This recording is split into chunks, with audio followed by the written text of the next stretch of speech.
बड़ा बालक जो होता है वो माता का हाथ पकड़ता है, क्यों? समझदार हो गया है। वो बालक ने हाथ छोड़ दिया तो उसकी जिंदगी उसके हाथ में है। अच्छा, जो नन्हा सा बालक होता है उसका हाथ स्वयं मां पकड़ती है। चौड़ाई पर, त्राई पर, खतरे की जगह पर वो डांट के पकड़ती है। तो ऐसे ही भक्त अपने हाथ को, अपनी जिंदगी की डोर को जगन्नाथ के हाथों में सौंप देते हैं। देखो, भक्त और भगवान, भक्त और ज्ञानी, दोनों का भाव क्या है? मैं हूं श्री भगवान का, मेरे श्री भगवान, यह अनुभव करते चलो, तज ममता अभिमान, तज ममता अभिमान। भक्त सोचता है कि मैं भगवान का हूं, अब जब मैं ही दूसरे का हूं तो मेरा कौन होगा? और जिस पे कुछ नहीं उसको अभिमान कभी सज्जनों होता नहीं। और मेरे श्री भगवान, ज्ञानी की दृष्टि है कि भगवान मेरे हैं, और जिसका कोई होता है, कुछ होता है, उसको कुछ कुछ अभिमान होता है। तो अपने आप को जगन्नाथ के, रघुनाथ के, श्री बांके बिहारी के हवाले कर दो, कभी जीवन में अभिमान होगा नहीं। और जब अभिमान होगा नहीं तो किसी प्रकार का संकट आएगा ही नहीं। बोलो राधे राधे, जोर से बोलो थोड़ा, श्री राधे श्री राधे। यही भगवान हमारे सनकादि के रूप में आए, ब्रह्मचर्य आश्रम का प्रचार किया। यही भगवान नारद बने, भक्ति का प्रचार किया। यही भगवान हमारे कपिल बने, मैया देहूती के लिए सांख्य शास्त्र का उपदेश किया। यही भगवान हमारे पृथु बने, धरती के लिए समतल किया। यही भगवान कच्छप के रूप में आए, मत्स्य के रूप में आए, बराह के रूप में आए, मोहिनी के रूप में आए, राम कृष्ण बने। और यही श्री हरि व्यास बन कर गए, वेद के 4 भाग कर दिए। 24 अवतारों की संक्षिप्त चर्चा है। 17 पुराण बनाए, 6 शास्त्र बनाए, पर मन को शांति नहीं मिली। अशांत चित्त में बैठे हुए व्यास नंदन को देख करके श्री नारद जी बोल पड़े। नारद जी आए, नारद जी ने आकर के कहा, व्यास जी, अथापि सोचस्य आत्मानम अकृतार्थ प्रभु। और जिसने 17 पुराणों का निर्माण किया हो, 6 शास्त्र बनाए हो, 4 वेदों का निर्माण करता, इतना आसान क्या बात है? व्यास जी बोले, नारद जी, मैंने अनेक शास्त्र पुराणों का निर्माण करने के बाद यह निश्चय पाया, इस निश्चय पर पहुंचा कि मन को शांति इन सबसे नहीं मिलती। नारद जी ने बड़ा समुचित उत्तर दिया, व्यास जी, सत्यता है कि जितने तुमने पुराण बनाए, जितने तुमने वेद बनाए, ये सब के सब ज्ञान का प्रचार किया है। ऐसा कोई तुमने पुराण वेद शास्त्र नहीं बनाया जो कृष्ण भक्ति से ओतप्रोत हो। और विवाह किसी का हो रहा है और विवाह में तुम बरातियों के गीत खूब गाओ, पर जब तक दूल्हा के गीत गाड़ी नहीं गाओगे तब तक विवाह की पूर्ति होने वाली नहीं है। इसलिए मेरी बात मानो, अब श्री कृष्ण प्रेम में लथपथ एक ग्रंथ ऐसा हो, उसका तुम निर्माण करो।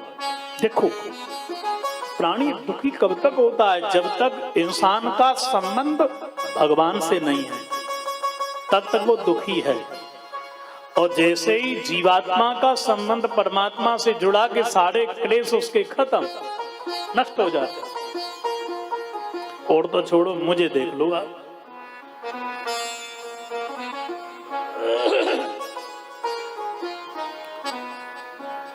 मेरे जीवन में भी दुख था। श्री नारद जी कह रहे हैं, अहम पुरातीत भवे भवम दास्यास्तु कस्याश्चन वेदवादिना निरूपितो बालकयेव योगिना शुश्रूषणे प्रावसि निर्विवक्षता। नारद जी कह रहे हैं व्यास जी मैं भी दुखी था और बहुत दुखी था। अपनी मैया का इकलौता बेटा 5 वर्ष की मेरी आयु मैया के साथ में एक ब्राह्मण देवताओं की बस्ती में मैं रहता था। अच्छा दिनचर्या मेरी यही थी। नारद जी कह रहे हैं व्यासी से, व्यासी दिन में जाकर के भिक्षा मांग करके जो भी मिलता था मैया बाकी रसोई बनाती और गोविंद को भोग लगा के हम मैया बेटा दोनों पाते और बस हरि गुण गाते। अब एक दिन कहा भयो कि मेरे यहाँ पर साधु आए, आषाढ़ का महीना था, तो महात्मा जब आए तो महात्माओं ने मेरी मैया से मेरे से कहा कि एक दिन यहाँ विश्राम कर ले। तो हमने अपना सौभाग्य माना। मैं दौड़ के गया, उस दिन ज्यादा भिक्षा मांग करके लाया और बढ़िया रसोई मेरी मैया ने बनाई, गोविंद को भोग लगायो और संतन को खिलायो। जो शीत प्रसादी बची वो हमने मैया ने और बेटा ने पाई ली नहीं। पर संतों के आगमन से इतना बढ़िया सुखद वो क्षण व्यतीत भयो कि हे व्यास जी अब तो मन में ऐसा लगा कि ये संत इसी जगह रुक जाएं। संतों को हमारी कुटिया भी बड़ी रमणीक लगी। तो महाराज एक स्थान पर ही वो 4 महीने डट के साधना करने लगे। चातुर्मास यज्ञ या चातुर्मास यज्ञ कहें, क्योंकि उस समय प्राचीन काल की चर्चा है। भारतवर्ष में नदियों में पुल नहीं थे, ब्रिज, तो एक स्थान से दूसरे स्थान पर जा नहीं सकते, आवागमन नहीं कर सकते, संतों की टोलियां चलती थी। तो ऐसे समय एक स्थान पर रह करके साधक संत जन अपनी साधना करते हैं।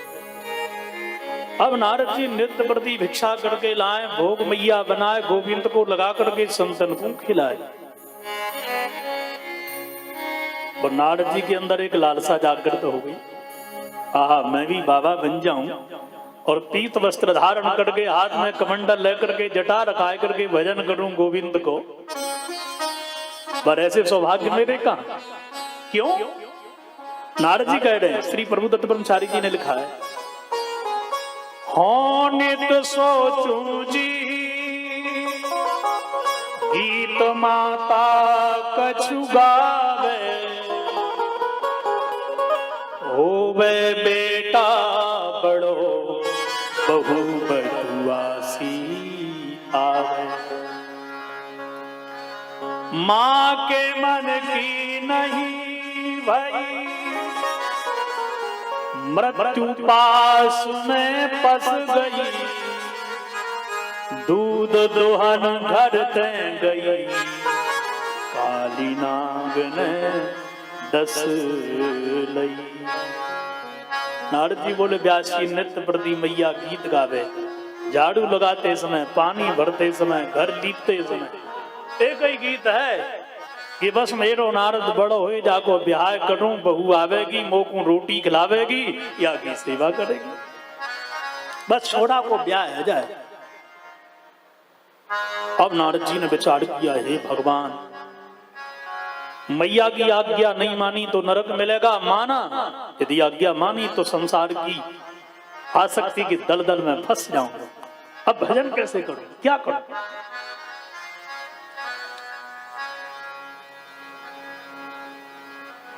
हे व्यास जी वो महात्मा तो चले गए, हमारे यहां से चातुर्मास यज्ञ कट गए। और एक दिन की घटना, अंधेरी रात थी, पानी बरस रहा था और मैया गौशाला में जाकर के गऊ का दूध निकालने के लिए गई और लौट के आ रही थी, सो सांप ने बाबू डस ली। अब मैया गई मृत्यु हो गई बाकी। नारद जी दौड़े दौड़े पहुंचे जाकर के, हे भगवान मैया मर गई।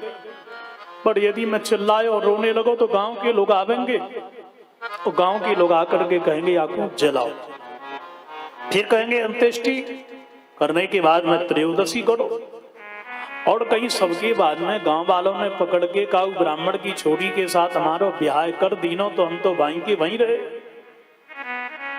नारद जी ने माता को लेकर के कुटिया में रखा, खींच लिया, आग लगाई दी और कुटिया जल करके खत्म, सामान भी जल गया, मैया भी जल करके राख हो गई।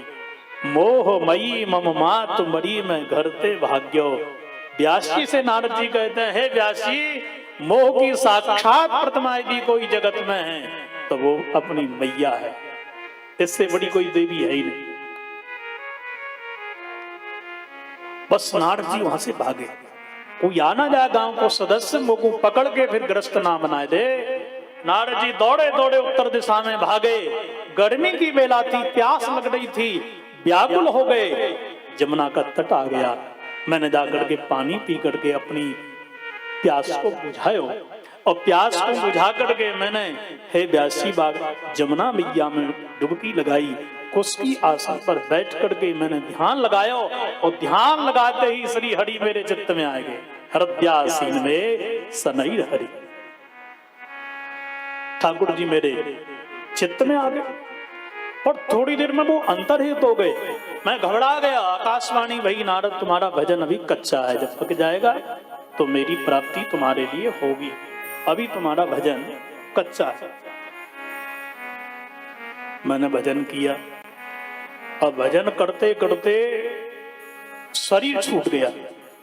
उस समय की बात है कि जब ब्रह्मा जी सृष्टि का सृजन कर रहे थे, ब्रह्मा जी की गोदी से मेरा जन्म हुआ और मैं सीधा दौड़ करके श्री नारायण की शरण में पहुंच गया।